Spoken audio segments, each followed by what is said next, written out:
Well, hi. We have completed with the normalization, and here is a case study of online bookstore. Let's consider a case study to understand how normalization can be applied in practice. Imagine you are designing a database for online bookstore.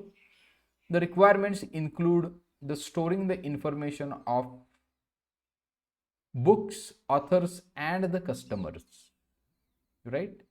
So you just read these things. So I have already implemented the first, second, and the third normal form.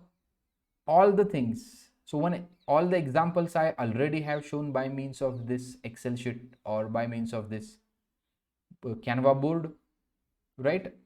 Other than that, this is a new example, online bookstore. Just try to normalize it, right? Just try to normalize it. So all the things I have written inside this, you may go through it, right? And you will understand it easily.